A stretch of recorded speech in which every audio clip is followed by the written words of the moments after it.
Let it be a Nick and Jane, and let it be a Mr. Smith, a banker of Nick and Jane.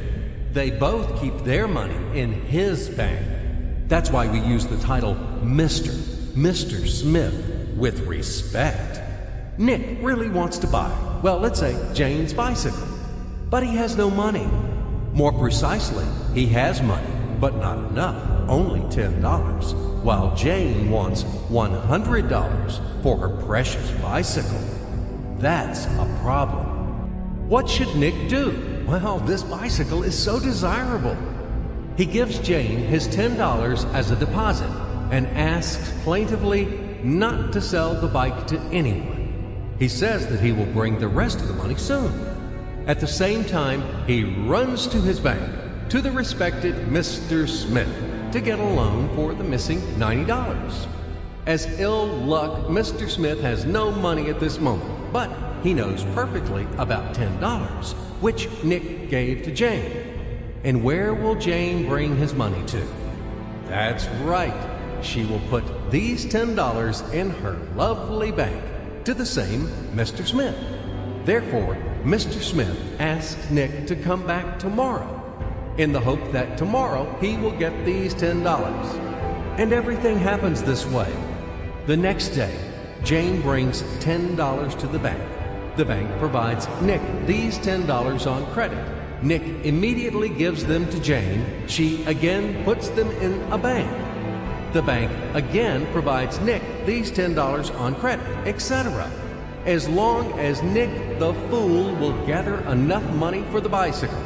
Don't you get confused yet? Be patient, I told you. These demons have been trying to confuse you during 1,000 years. These damn economists and financiers. But anyway, we will figure everything out. So what do we have in the end? Nick finally got the bike from Jane. Wow! But at the same time, Nick owes $90 to the bank, Mr. Smith. And the bank, in its turn, owes $100 to Jane.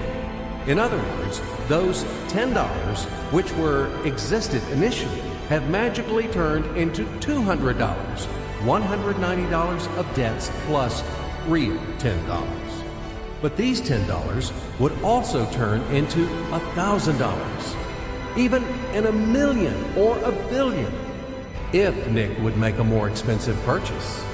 In this case, our $10 would make the increasing number of its cycles, circuits from hands to hands. That's it.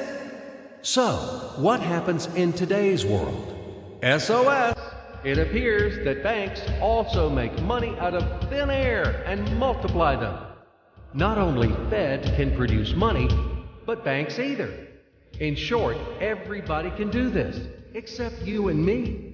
We are not in the business at this celebration of life. I would like to print or draw some money as well. In fact, these banks multiply money without any control. And we're still wondering why the banker lives better. What are naive fools are we? Now it is clear why. The one who produces the money, of course, lives better. But this is not enough. From this moment, poor Nick will never be able to repay his debts owed to the bank, no matter how hard he would work. Silly Nick doesn't know it yet, that he's in slavery to the bank, in credit bondage forever, because those $90 which he owes to Mr. Smith do not exist in nature at all. Sly Mr. Smith made his money out of nothing. He created them out of thin air, just one click. And $10 turned into $200. Yes, but you can object reasonably.